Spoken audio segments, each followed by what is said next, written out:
feedback that I've received about you is that when you say yes, it's a true yes, and when you say no, it's a true no. What do you think is core, and what do you think can be delegated, and what are the rules of delegation? Basically, take my whip and go like... Hello, welcome to the latest episode in Leadership Blueprint. Thank you so much to all the new subscribers we've had since our last episode. The channel's really getting some great traction now, so I'm really glad that people are enjoying the content that we're putting out there. And I think today's guest is going to really help continue that flavor of international, regional, and just bringing some fantastic insight to the channel. So we're joined today by Sandrine Bardot. So Sandrine, I'll let her do her intro in a moment, but to give you just a quick overview. So Sandrine started her career in Europe, where she basically headed up Comp and Ben's for the likes of Microsoft, Apple. She then made a move to the region in 2007, where she was heading up global roles within Comp and Ben's for Majid Al Futtaim. She then moved to Mubadala, and then she's gone and set up her own firm. And it's been a really interesting journey for her, and I'm really going to delve into some of this in a moment with her. But in terms of what now she's working with different government, semi-government, holding families, investment management firms. So she's getting some really great insight, again, bringing some fantastic changes to the region. So I think from a leadership transformation journey, she's an absolutely fantastic guest to have on today. And again, a bit of a special mention to Abra. Thank you so much for the recommendation and putting me in contact with Sandrine. We've already spoken a few times to get ready for this podcast, and I think it's going to be a really good one today. So thank you so much again. And so Sandrine, just thanks so much for being on today. As I mentioned, I'll sort of hand over to you now and let you do a little quick intro for people, and then we'll dive into some of the questions and so on. But again, thanks for joining us. And if you could give people a little bit more of a, in your own words, introduction, that'd be fantastic. Sure. So thank you, first of all, for having me on the podcast today. So in case you didn't guess from my accent, I'm French. And I've been working in Comp and Ben for 32 years now. So I did 20 of those years in the corporate world and the last 12 years as an independent reward consultant. I fell into it without knowing what it was. I graduated from business school with a specialization in HR.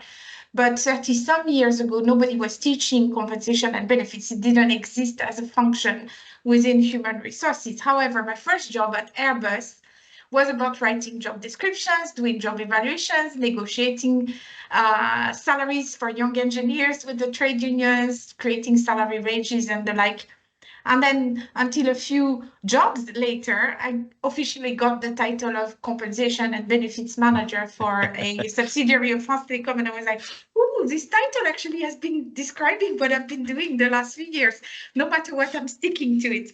Yeah. So the job was really, really interesting in the corporate world, because I was lucky to get it started at the time where the function was really being created. And I was lucky that after a while I got into international roles.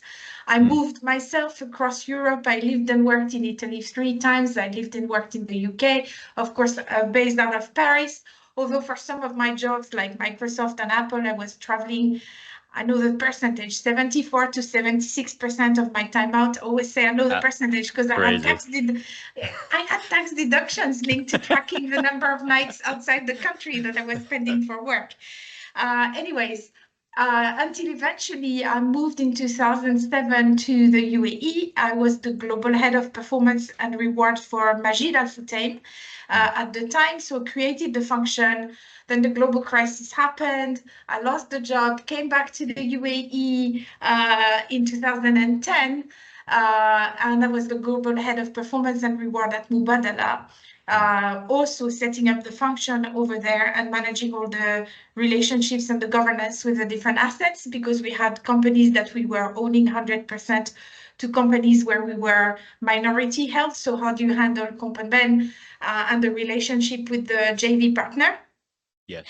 And then I decided that it was time for me, still loving to do Comp and Ben, didn't see myself moving on to just a bigger corporate job, because what would it bring to me? But I still love the job. And so I decided to become an independent reward consultant.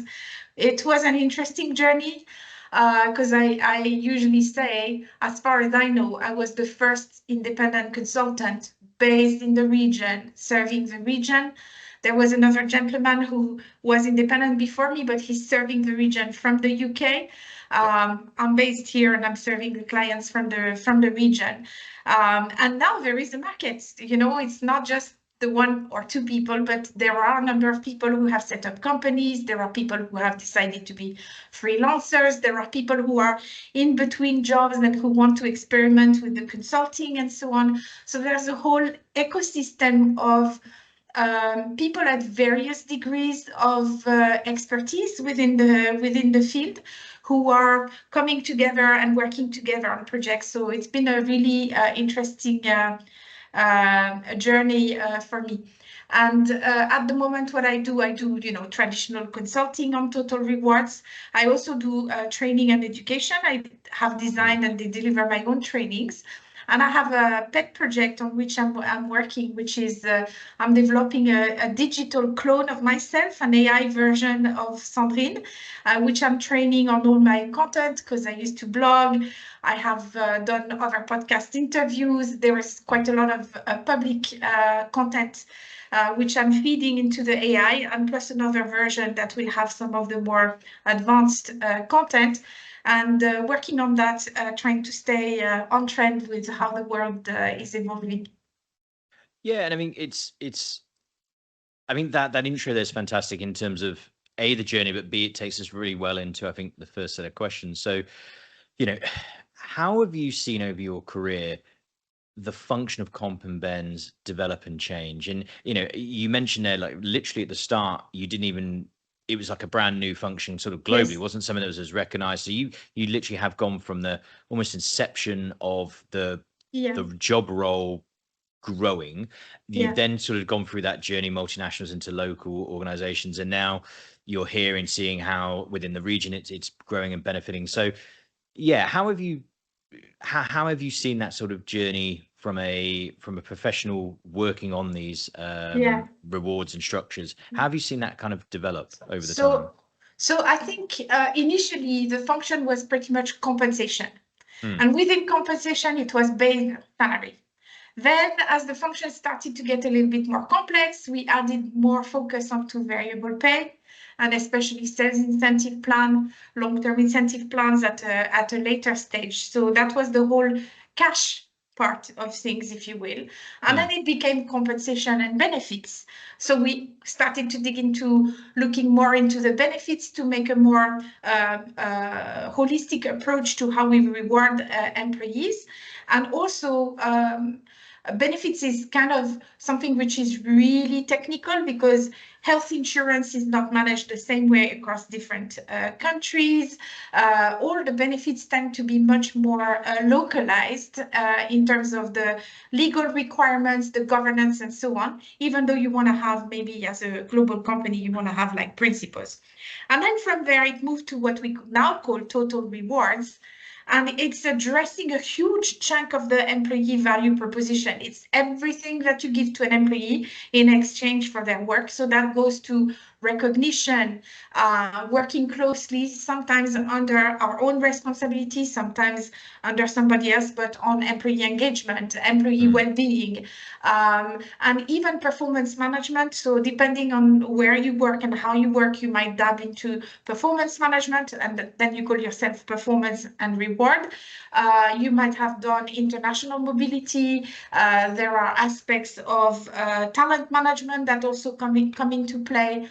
I did a lot of work on amortization and let's say, generally speaking, in the GCC nationalization, because through how you design your incentives and your metrics on the KPIs in the performance management, you can influence on your amortization targets. So there's all those aspects. So basically what we see is that it went from focusing from the most obvious thing, which is your monthly salary, to your annual salary, including your variable pay, and then into your salary and your benefits, and then into bigger things, your mental well-being, your recognition, the employee engagement, and so on and so forth. So it has grown in scope. And then obviously for individuals, there's the possibility to go from being specialized. We see a lot of it in this region. Some people do comp and ben in the financial services. or component in oil and gas, and they move within that industry. Yeah. Other people approach it more like, I want to be kind of a generalist of component, and what they do is that they build technical skills and then they adapt to different industries. And obviously, you also have the geographic expansion that can come into play. No, it's interesting, and obviously all of this is data driven, and therefore behavior plays a big part of that. And even as JOH partners, us with recruitment, we as often as we can will integrate data for our clients, whether that's through hiring data, psychometrics, etc., to kind of give a much more overall picture for candidates and for clients. How have you seen that change over time on the comp and ben side? So there is the obvious salary data part, but you mentioned there around the other facets of comp and bens that have grown, that have been recognized as a key part of rewards recognition, and the recognition part, mental health. And again, it's the, if you reward somebody, it doesn't need to be monetary. So I think how have you been able to kind of see that develop, and how have you integrated some of those psychological inputs into your frameworks as you've kind of grown the career? Yeah, so I think to be honest, that not all component pros actually do that. It was, for me personally, an interest of mixing. I've always felt that component was this like perfect job. That is the mix between data-driven and people-driven as well. And as soon as you talk about people, you want to get into more of the psychological stuff. So one of the things that personally, I'm very interested is behavioral economics, which is the application to human reactions of basically the subconscious biases that drive our behaviors, because we're not like the homo economicus that the old economists were describing, very rational and making our decisions that way. And I'm interested in looking into how, when you understand the psychology and these biases and how people react to that, you make sure that whatever you design is designed and communicated, because often it's not so much just the design, it's how you explain it to people. Make sure that you get to a point where you can get more engagement and more understanding from the part of the employee, because you're playing on their I don't like this word because it's not coming from a dark places, but you're emphasizing in your communication the aspects that are going to be hopefully more positive for employees. So we do see, for me, I see an effect of this kind of behavioral economics. Also, as you were saying, more data. And I remember when I first came to the region, I mean, data was a massive, massive problem. A lot of companies did not wish to participate to salary surveys because they were worried that their information would kind of leak to the competition. I think there was also an unspoken problem, is that data submission is not so easy to a salary survey, and they didn't have the people inside their team who were really capable of providing that information in the proper format to the providers. This has gone better, but I still have to educate my clients that, you need to pay for a salary survey because there is actually a huge amount of work on the back end. I don't provide that service, so I can say that I don't have a preference for a specific survey provider. I think it really depends your industry, who you're hiring from, who you're losing people to, because those are not necessarily the same. And depending on the job families that are represented in the survey for each company to select their providers. But the thing is that in reality, still there is a challenge with data in this region. In executive compensation, a lot of companies don't really see the point of participating to salary surveys, and they will tell you it's too expensive. And I'm like, what, $10,000 is too expensive to know if you're overpaying or underpaying your employees? Like, and you're paying like maybe 10 times that amount just to do an employee engagement survey, and then you don't want to check your hard data. So it's still an education process, but I have seen that change. Yeah. and also reward professionals that are getting better at understanding that, extrapolating data, and properly analyzing it. So it's been an interesting journey, especially in the region. I can see an increased proficiency of the professionals in the function. Yeah, and I think some of the points you've raised there are really, really key. From, we see that as well, where some organizations, we provide salary surveys within certain parts, and we also are bringing out some reports around talent movements, where talent is coming from, what skills are growing, how's that translating into roles, and that's something that we're bringing out. And it's very interesting to see that some clients, they're desperate for it. They want to take it, bring it in, understand it. And others, as you said, they don't quite get it. And I'll give you a very quick anecdote from, and I won't say the company, but when I used to head up internal recruitment functions, different organizations. And so the comp and bens person who worked at the company I was heading up recruitment for, they did an 18-month project. And at the end of the 18-month project, they said, right, we've got this total rewards structure. It's going to be amazing. It's going to be really helpful for recruitment. I was like, fantastic. So people are going to be able to buy more healthcare or buy more leave or have flexibility. Like, no one's doing this at the minute. This is going to really make us stand out. And you just see the look on their face. They're like, sorry, what do you mean? I was like, well, that's at least what my understanding was at the time. That's total rewards and the flexibility, and it's personalizing, but within a structure and a framework. And they said, no, we've basically just put a number against every benefit that we give them. So we're just effectively telling them what cost to company is. It's like, total reward statement. What? Yeah. I was like, so your salary is X, and we're telling you the company has to pay extra for you. That no one's going to care. Well, but it took them 18 months. It took them 18 months to do it. I was like, wow, that's quite special. So you're actually hitting on something. Very often we have to deal with companies that don't have very good HR systems, so the data is not readily available. You would be surprised the number of total reward audits that I do for clients. I've had a client in Saudi Arabia, family-owned company. They were operating in 6 different verticals. They had dozens of companies, and they were operating in 22 countries. And when I asked them their global headcount, they didn't know. Okay, because nobody was reporting anything, and everyone was down on there. Each country was on its own system.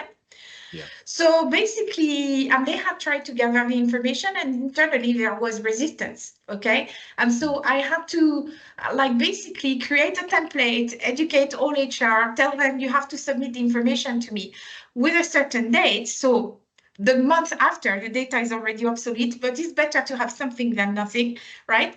And basically take my whip and go like, you have to give it to me, because I was more empowered than in the internal team. They were like, yeah, we hired you to kick them basically and get us the data. And it took more than a year to gather the information. I mean, seriously.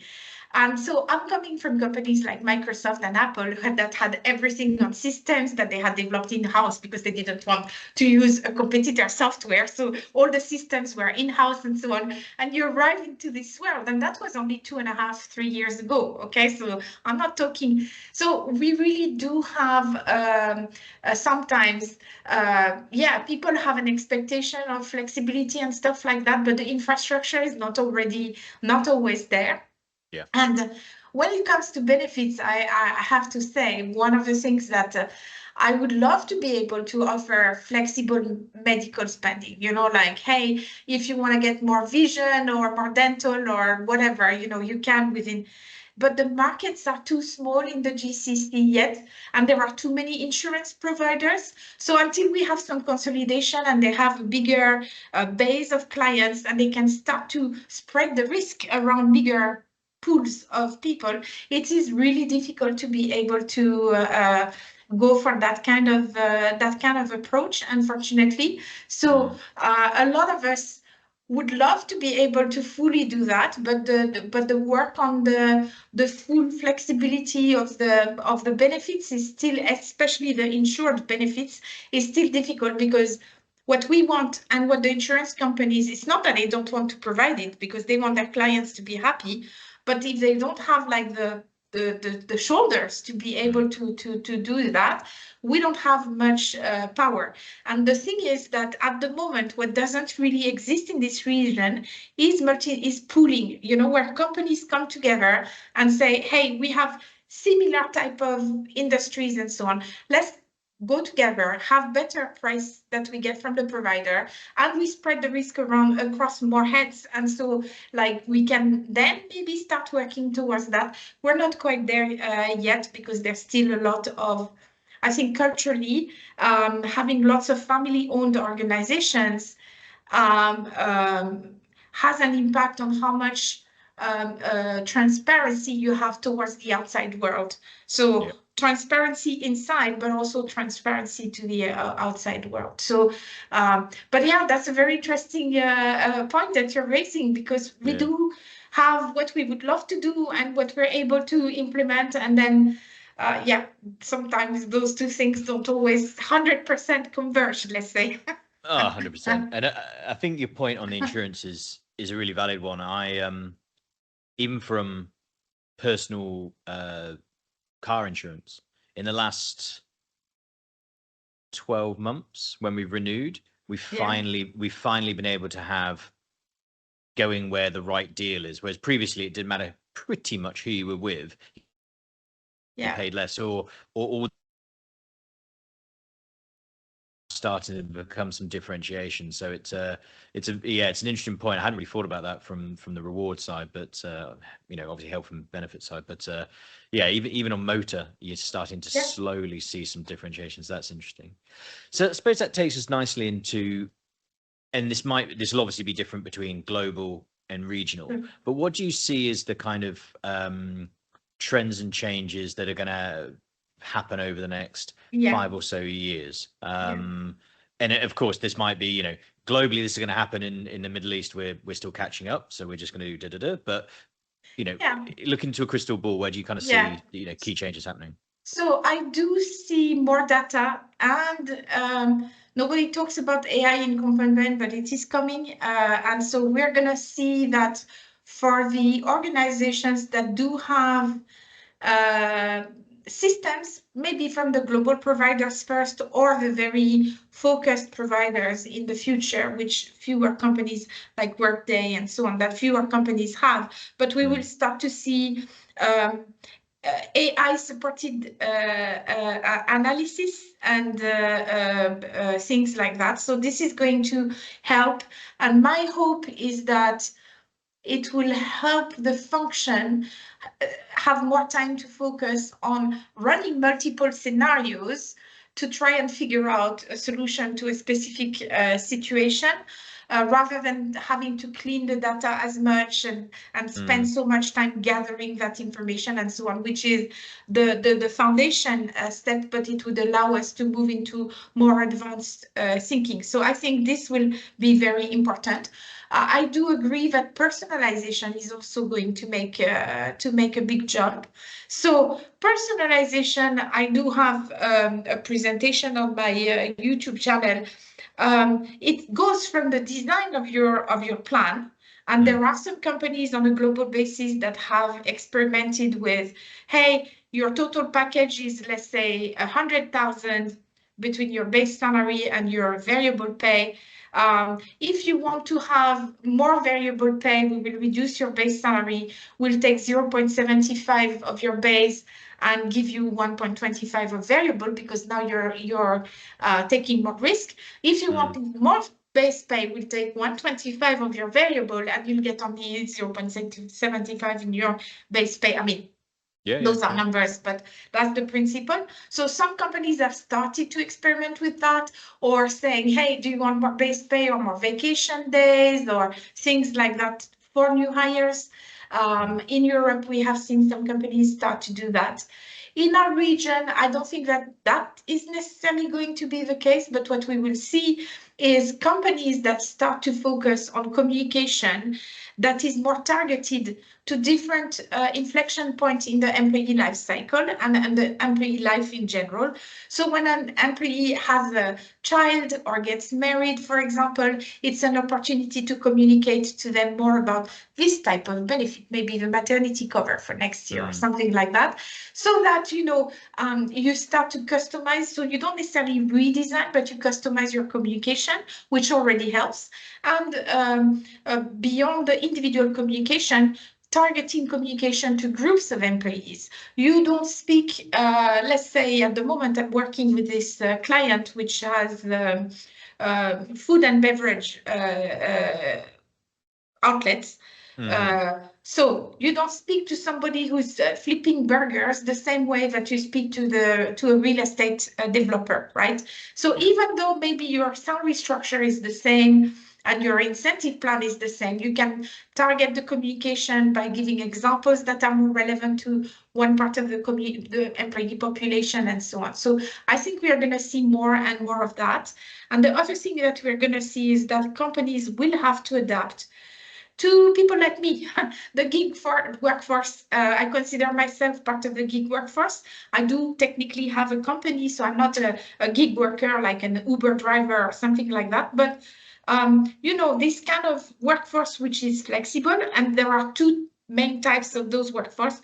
There are the people who will be like your Talabat or Kareem delivery people, and then you will have people who are more like independent professionals, somebody like me, for example. And companies will have to get better at managing those populations, because those populations come in and out of your organization, but might come in on a regular basis. So how do you handle your communication with them, your relations with them? How do you handle pay levels? They're not part of your company, but if you want them motivated, do you put performance related KPIs and stuff like that? I think this is a whole conversation that is not taking place yet, but that will have to take place in the coming years, because it is, even in the GCC, there are more and more people who are choosing to not be employed by a specific company, whether it's for a stint or for a longer period. For me, for example, it's now, like, I think after 12 years, you can say it's pretty permanent choice. Although never say never, but there are other people who would dab in and out of that. And this all ties also to this concept of the 100-year life. So the Professor Linda Gratton I never remember if she's at London School of Economics or London Business School, sorry about that. But anyway, she wrote that book, and where she was explaining that as we get a longer life expectancy, the classic approach of education, work, retirement is not going to work anymore. It's going to be education. And then in the part which was work, there will be work, sabbatical, self-employed, maybe start again a bit of other education, change career, stop again, take another break, whatever, until maybe we retire, maybe at a later age, and so on. And so the world will have to organize, to shift. So I think there will be massive changes as well in the thinking about pension systems. The GCC is making a lot of changes in that area because, especially in the UAE, they're really aware of what's going on from a demographic point of view, not just for the expats, but also for the nationals who are on very different models. And so there will be lots of changes coming to that as well, in my opinion.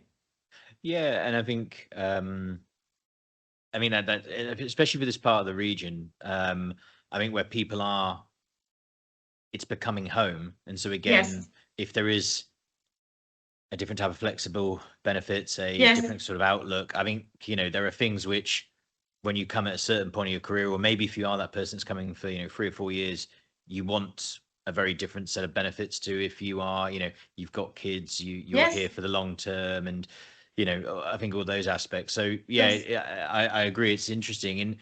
And so how do you, when you're designing these performance strategies, how are you looking at making them, how are you building in the kind of the fairness and the performance side of things? And how that overall arching? I mean, because we've got different nationalities, we've got different factors, we've got different individuals, priorities. How are you kind of able to put that fairness piece across it?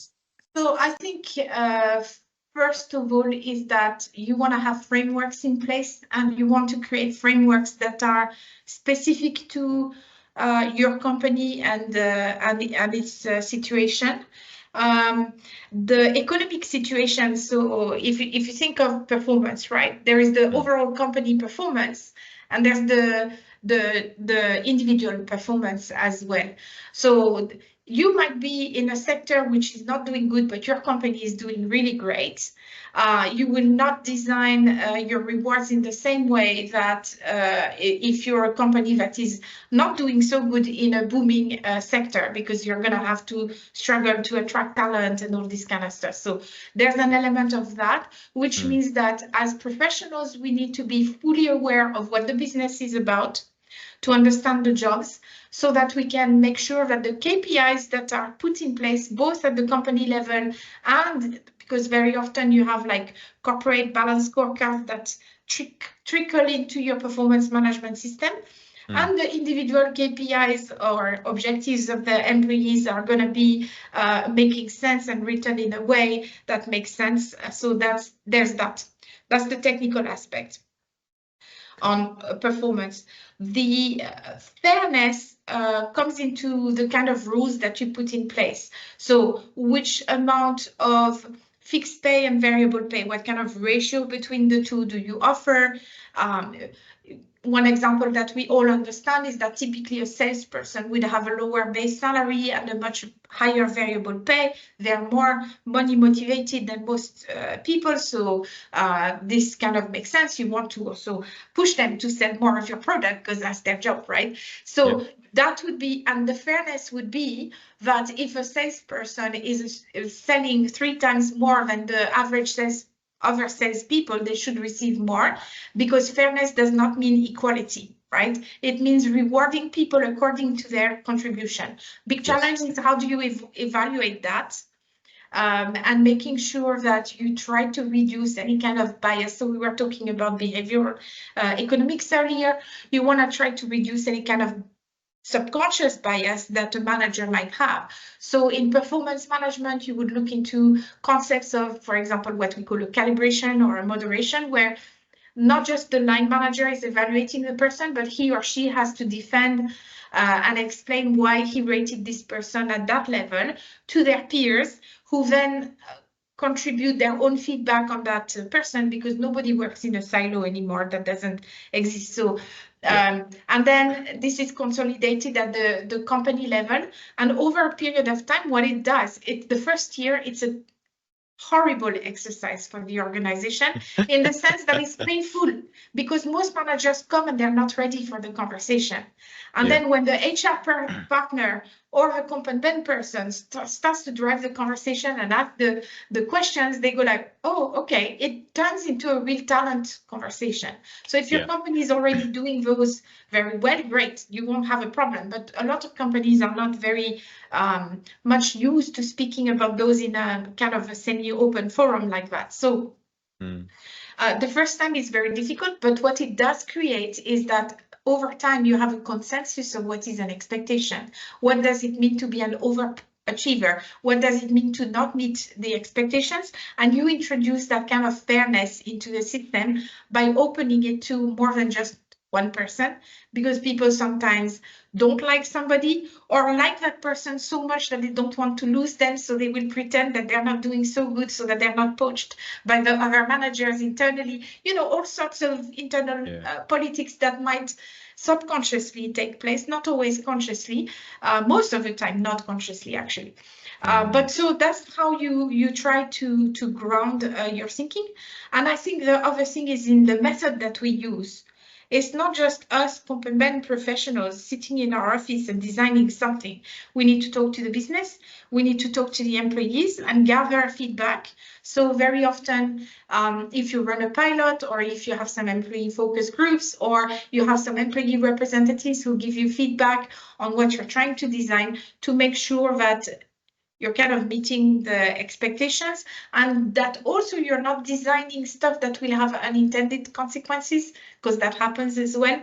So that you don't have that kind of impact on your design as well. So I would say this is how I would approach it. Okay. And I was going to go into, and we've kind of touched on some of it there, but I'm going to give you a little bit of an anecdote and then sort of put my question on the back of this. So the question is going to be around, what are some of the common mistakes that you see from businesses and organization managers? And the question I would give you, I would like your answer, but also I'm going to give a scenario to get your thoughts on this. Yeah. So one of the ones I've seen time and time again is there is businesses trying to reward their employees. They're also trying to have some level of fairness, but they're also then contradicting it in a way with a bell curve. And so then they are being forced by, rightly or wrongly, certain people within the HR sphere that are saying you need to have somebody that's overperforming, you need to have people in the middle, and you need to have some people that are underperforming. Even if you as a manager said, well, actually the whole team is in the middle of the bell curve, I've had scenarios in the past where they say, no, you have to have somebody at the top and you have to have somebody at the bottom, and somebody at the bottom there's a consequence, and somebody at the top there's a benefit.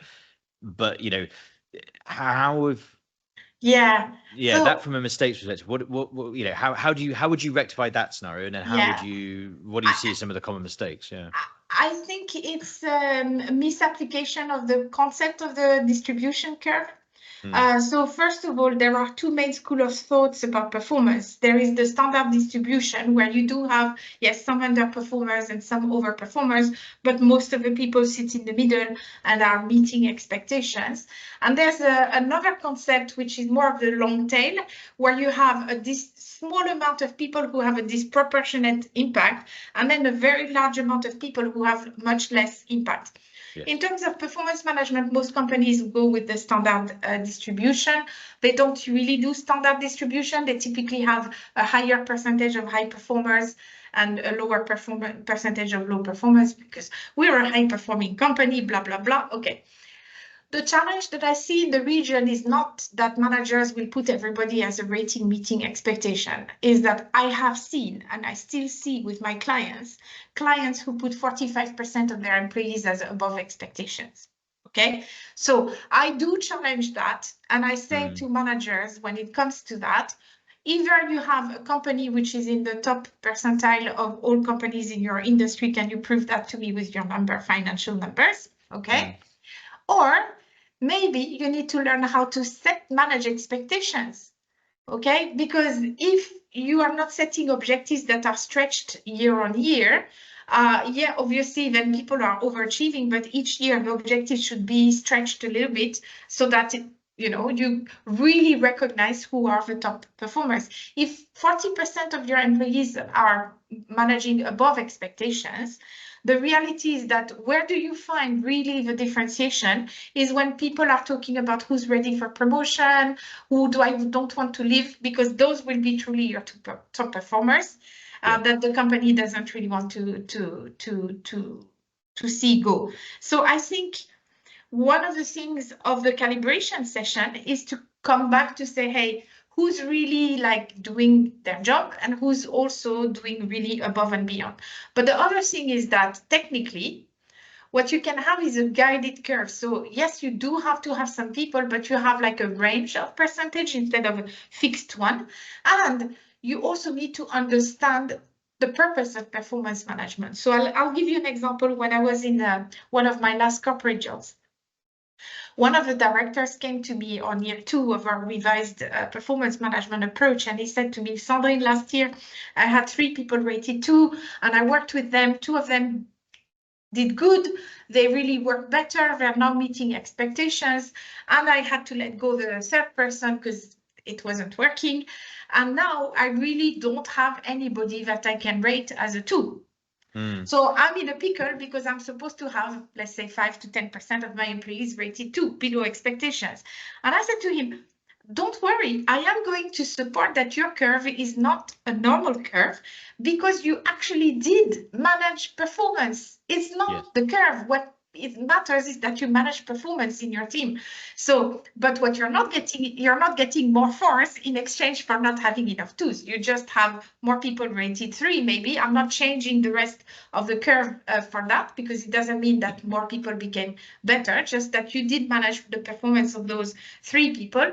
And there was consequence for 1 person. There was a benefit for the other 2. You did a proper performance improvement plan. You did great. You managed performance. When I explained that to the CEO, he was like, great, that's what we want. Okay, so they understood the purpose of performance management. Very often what I find is that companies that focus just on the numbers, it's becoming an administrative thing, and it's lost its meaning. So it's a whole lot of work that we need to do to refocus the organization on why are we putting in place performance management. It's not to hit a curve. Is to overall, over a period of time, ensure that our people are doing what we want from them, and that more people get better at their job and deliver more for the organization, so that everybody can benefit, and hopefully they get a bigger bonus at the end.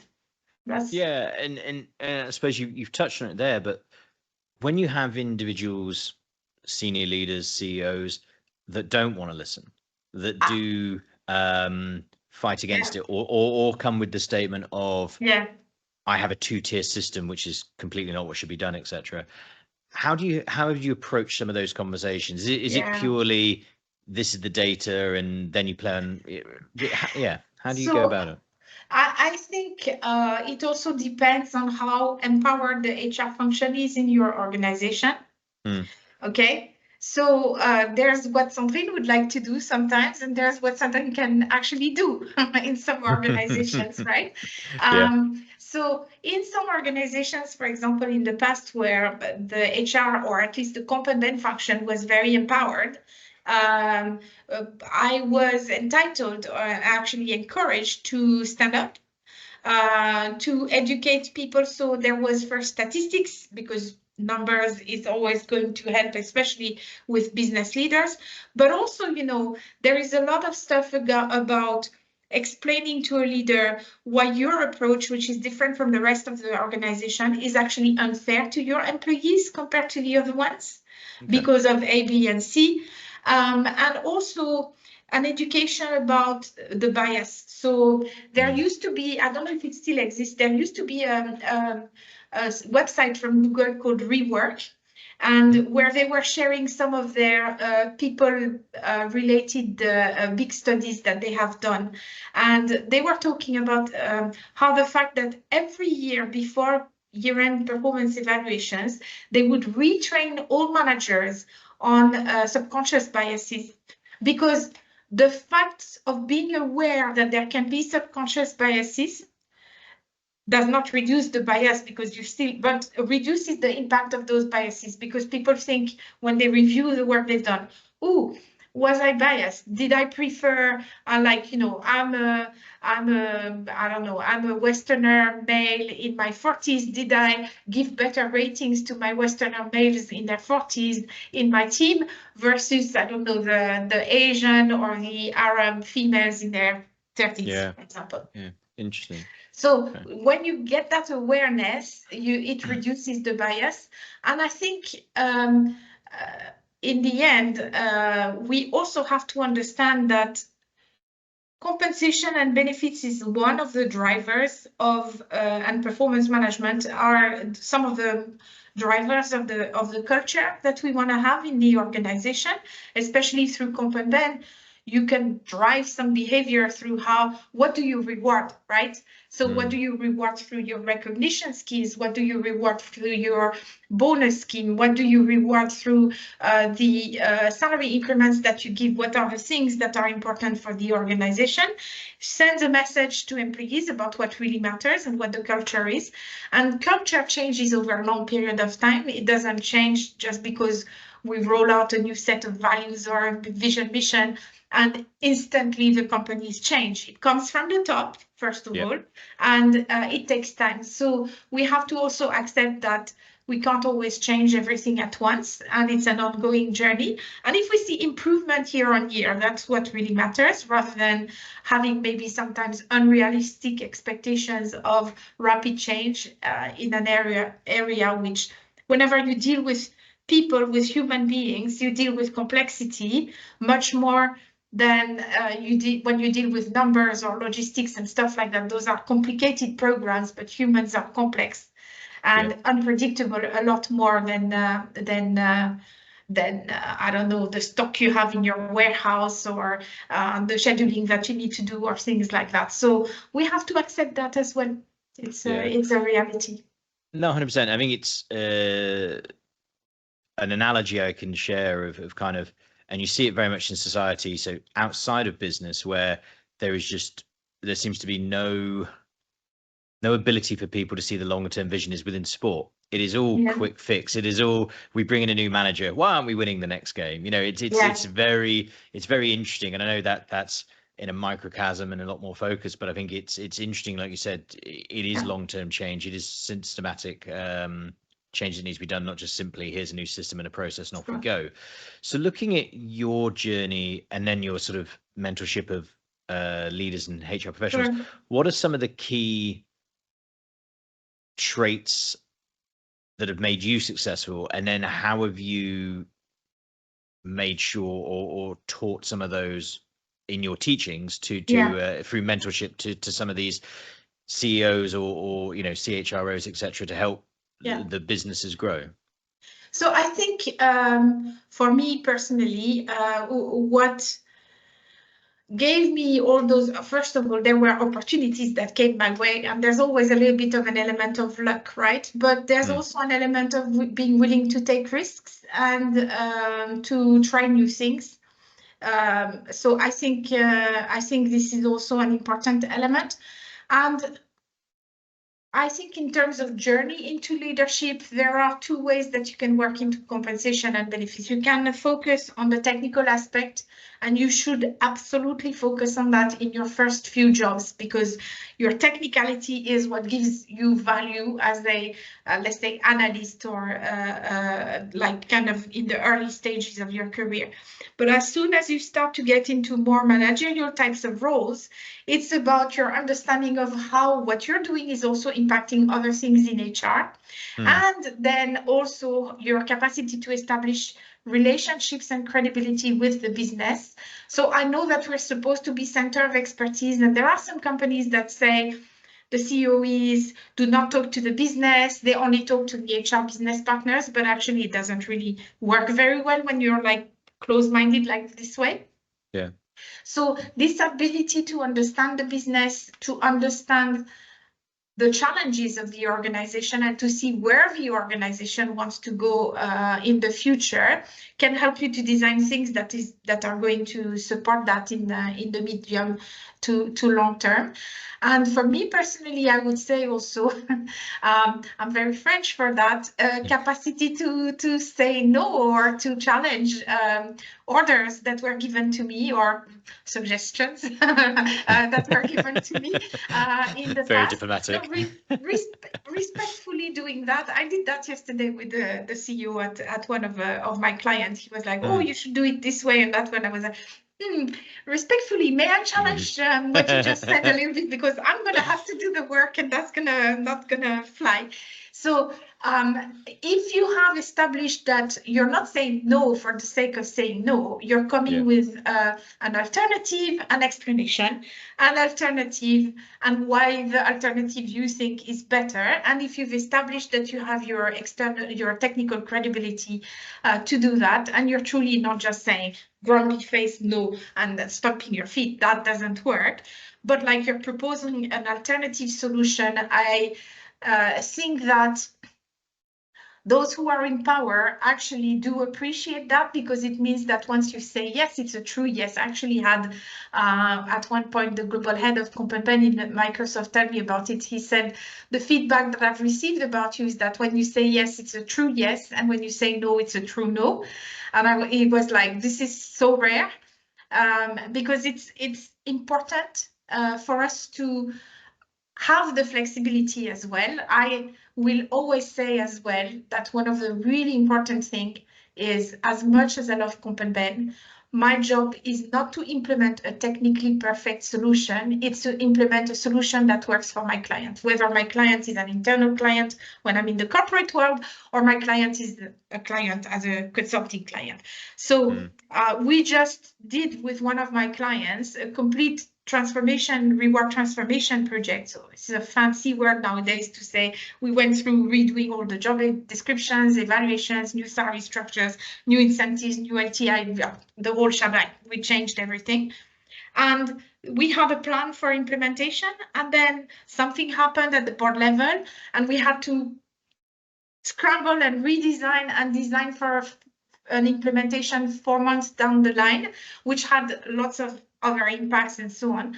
But that's what was going to work overall better for the company, because it enabled the CEO to successfully get whatever he wanted in terms of budget, and without stressing out the board at that point in time with, well, okay, my solution was better in the first version. It's a little bit less good in my technical point of view in the second, but it's working. So halas, that's what we do. So we have to have that flexibility.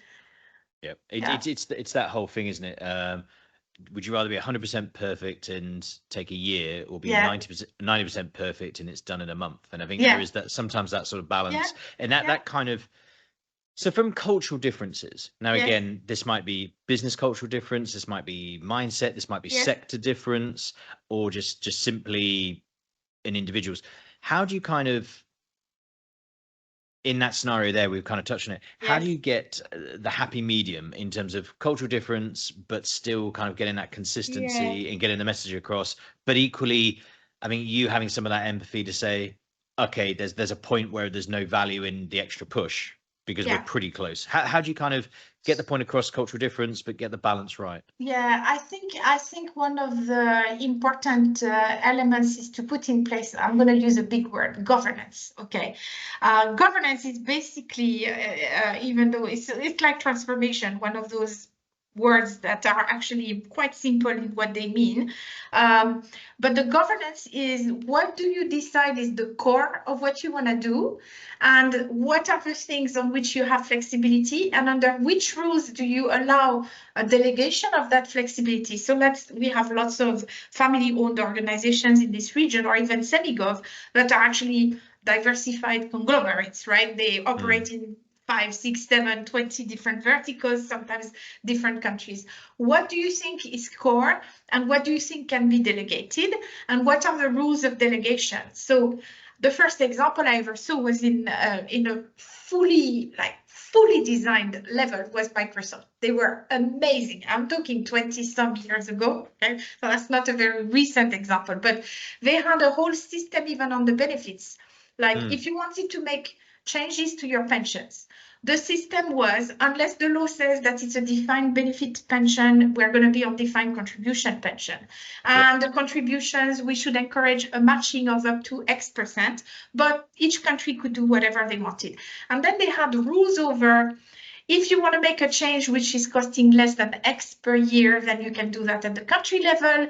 If it's between X and Y, it's going to be done with the regional compensation and benefits. If it's more than Z, then it has to be dealt with the global headquarters, because they want to keep an eye on that spend. So there were rules basically around the flexibility, and around what was considered as a non-negotiable as an organization. And I do think that this helps a lot, because it helps you to manage the situations, and even sometimes to change your rules, because if you see a number of exceptions coming up 2, 3 times, it means you need to change a rule and create a new rule, because it's not an exception, it's something you didn't think of. So we see a lot of that in sales incentive plans, for example, that there are lots of scenarios that you don't really anticipate that pop up. And so that's how you would go. I would say as well, for that to work, is not just the component people who need to be there, but you need to have representatives of all parties that are involved. So maybe it's either a business unit or the business. It's maybe sometimes legal, maybe sometimes you need finance, maybe sometimes you need IT. But it's not just you making that decision by yourself. It's a decision that looks into all aspects of the work. And then there are the other things that you need to think about is within, let's imagine you have a single industry company, but they're in different countries, there will be different legal requirements and so on. So you have to say, for example, we want to always abide by the law, plus we want to have one benefit on which we are better, and you have a choice between, I don't know, life insurance, health insurance, and I don't know, some other kind of car allowance or whatever. And each country can choose, but they need to choose one to be a standout compared to the competition and within certain parameters. So you can always try to think of those elements. And I think that helps. So basically, it's to learn to think in terms of frameworks. Yeah. And to which degree do you allow that kind of flexibility rather than saying, those are the rules and stick within the box, you know, like, so that I think that's what really matters the most. Yeah, and that very much goes back to your personalization part. Now, we were talking personalization on making people aware that maybe they're allowed a different benefit or something now that maybe their life's changed. But I think also personalization is down to the individual country. And I suppose from a global company outlook to a local company outlook that has, so a local headquartered organization that has international offices. So a difference here. What do you see is in a sort of shorter form answer, because we've kind of touched on a few of these. What do you see as some of the key what do you see as the balance between big multinational, as we said, they say Microsoft that have their ideas. We kind of touched on that. But from a local organization that still has a little bit cultural difference, a headquarters here, but has international offices, have you seen, or is there something that you're trying to encourage people to work towards that is maybe it's not as strong as a Microsoft scenario at the moment, but you know what, it's the next evolution in where they are now to where they need to be. What's that kind of look like at the moment? I think it's more of a second. You tend to see, so in organizations that are privately or family owned, you tend to see a big transition when there's a change of generation taking the ownership of the organization, right? And this transition from first to second generation is actually quite a dangerous one for companies, because if you have typically the sons, there could be the daughters as well, but let's say the sons in this region typically, who are going to take over from a father. First of all, you go to from single decision maker to multiple decision makers. You have a younger generation who maybe has been educated, if the company is successful, in some kind of Ivy League type of business environment. They have their own ideas about how they want to do things. They want to move into a more professionalized type of environment rather than a personalized type of environment. So what I mean is the founder will often find a person that they trust and trust that person to create a new line of business or open a new country for them. Do whatever you want, ask me for money, give me some money. The second generation, they want to go like, whoa, now those people are getting older. We don't have the same relationship with them. We need to get into a more like maybe centralized model and so on. And so there's a lot of the challenge which happens at that period in time. And I'm often called at that period in time or second to third generation, but like where they go like, okay, do we really know what we are doing? How do we want to change how we are approaching things? Or the opposite, so that's typically a movement of centralization with the professionalization. Or you could have a decentralization model, which is like, because often companies go from let's centralize, and then after 5 years, it's like, centralization sucks. Poof, they want to move to decentralized. And after 5 years, it's like, oh no, actually decentralization doesn't work. Let's go back to a more centralized model. So there's that as well, this kind of TikTok, what's the name of this thing in the music, right? So we get involved in that as well, in a decentralization model. And I think a lot of regional organizations are starting to realize when they get at that stage that complement is not an afterthought. It's Mm. not about paying people the cheapest possible. It's about paying people in the most balanced way that gives me the best return on my investment. So there's kind of a realization at some point that I would say it in a provocative way. If you pay peanuts, you get monkeys, right? Yeah. So like they need to really go down that route. And when they start realizing that, that's when they start to realize that they need to have a stronger comp and ben team. Yeah, and I think that leads into stronger governance. I think it leads into we sit on the recruitment side discussions around, you know what, potentially you have 2 or 3 people currently doing a setup. Actually, if you had one better paid person, you know, 3 people leave, you get one better paid person. Yes. The output is far greater. You know, Yeah. you're streamlining your business, you're making it much more efficiently, and you're centralized, decentralizing. I'll give you I won't say the company name, but there's a very well known maritime logistics organization that is listed, that is in Europe, and they do that exactly. So it's not just a regional thing. They are notorious for central, decentral. And I think it's just to make the stock price pop, but it's a funny one. So I think, you know, it's sometimes even a tactic. But look, if we were to say, you know, again, I've really enjoyed the conversation. I'm conscious of time, so I'm kind of moving. I think we've covered some really great stuff, you know, from the governance to communication to standards to the transparency part to the personalization. I think all these things tie in really nicely. If you were to sort of look at it on a couple of things to wrap up, taking all those things together, what's maybe been your sort of proudest achievement? And I think, you know, that can be based on difficulty changing people's minds, or the most rewarding because you went on the journey, or if it's more relevant, you can pick 2. But what would be kind of something that's been your key achievement, and kind of what made it the proudest key achievement, as it were? So I think there are 2. One is about somebody else. So when I was working still in Europe, I was this kind of regional compensation and benefits consultant, which was a level 2 consultancy, internal consultant level. So basically you had comp and ben people at the country level, and when they didn't know what to do, they would talk to us at the regional level. And if we didn't know, we would talk to the global guys. And in some countries, they didn't have a comp and ben person. So one of the HR people was appointed as the point of contact, the POC, single point of contact, the SPOC, because, IT guys are a little bit geeky, right? So there was this element of SPOC. Okay. Anyway, I'm starting to work with Nordic countries, and this SPOC for Sweden, this lady, let's call her I don't know, Helena, for example, says to me, Sandrine, I need to tell you something. I hate comp and ben. I studied psychology.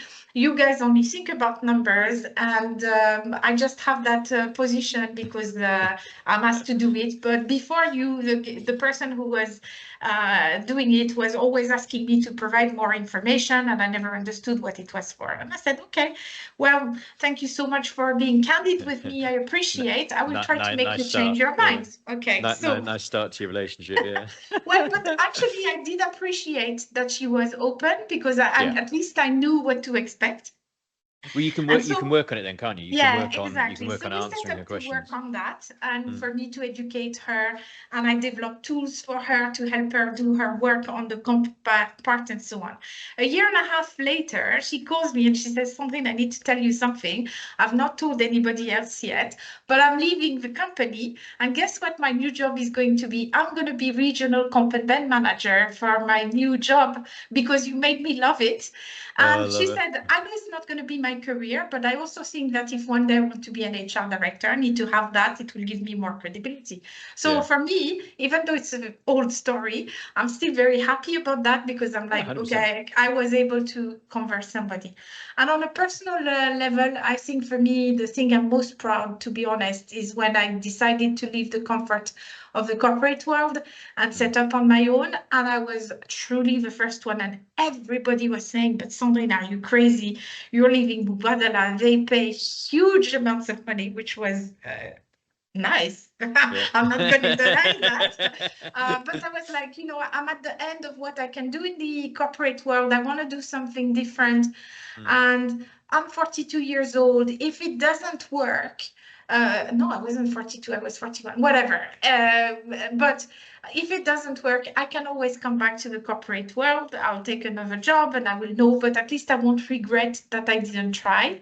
Yeah. And even though this has totally been a roller coaster, because there were years that were horrible where I made like seriously, when you know, if you remember when the oil price went below zero in 2015, by the time it cascaded to small companies like mine, it was end of 14, 15. It was 2016. In 2016, I made zero in consulting. All I made as money was subrenting one of my rooms on Airbnb and delivering trainings. But the consulting, I participated in 62 RFPs and none of them went through. Companies didn't have money. 62. So it was hard. So That's good for I'm quite resilience, though. proud. That's resilience. Yeah. You know, I spent all my savings and then business went back and then I had to rebuild my savings and then COVID happened. I had to spend my savings again and now I'm rebuilding, you know, that's how it is. But I'm still here and I'm very, for me, I'm very proud that I tried, you know, I didn't let fear make me stay. And I took the chance. I know it's not for everybody, definitely not. But for me, that was like something that I feel very happy about. Well, it reminds me of something Anton said in one of our, I think that's the second to last one that we did on these podcasts. He said, you know, one of the biggest lessons he learned was being comfortable with if you go to zero, you can go again. And it's that as long as you have the consistency, the plan, as long as you know, as long as you know you're delivering something solid and external factors are, you know, external factors have worked against you, but they're not going to last forever because, you know, it's not like the market's disappeared. It's there's a blip. Then I think, you know, there is people that would have given up, gone internal, or people that couldn't, or people that wouldn't have planned with some savings and things like that. And, you know, and ultimately, you know, you're being modest, you know, you've done well, you've grown that business and you've, you know, you've got some very good clients and you're pretty damn busy. You know, we won't say where you are today, but you're in a client's office and, you know, you've kindly given us a bit of time to put this together. So, you know, I think it's one of those, you know, your examples where it's a smaller, you know, as you said, you know, it's early in the career, it's a smaller thing, but I think that stuff builds your self-fulfillment, your enjoyment, your passion, and it, you know, everything builds upon it. So you did something for somebody else that builds, that gives you more motivation to move yourself further on and so on and so forth. So yeah, I think everything, you know, it's a little bit like everything's that marginal gains thing. You know, the guys that did British cycling, you know, it's not, as you said, you can't just implement a new policy and overnight things change from a comp and bends perspective. And it's the same in a life journey, whether you are in the corporate world or in a startup or your own thing. It is what can we do consistently, little by little? And, you know, you look back in 12, 24 months and you go, good God, where were we and where we are now? So I think, yeah, it's, you know, they're all really, really interesting, really, really poignant. If we were to kind of wrap things up with a kind of one or two statements that will kind of sum up your message to others, your outlook, you know, so this could be from a business perspective, sort of message, and then from a comp and bends professional sort of perspective. What would be kind of those two messages as kind of a closeout? Because I think it's really interesting to see businesses, if you're focusing on ABC, you do great. Individuals within the space, if you do XYZ, you're going to love it, enjoy it. Or, you know, if you're a resistant HR person, give it a try because of these reasons. What would those kind of messages be? Okay, I think for businesses is to realize that pay is more complex than just the dollars that go down to your payroll element at the end of the month. And that there is a psychological impact that you cannot underestimate. Otherwise, you're going to expose yourself to unintended reactions. And I think generally for people, but mostly for HR people, I would say one of the things that in general, whether you're component or other aspects of HR, a lot of gripe that you hear about the HR function is that we don't understand the business enough.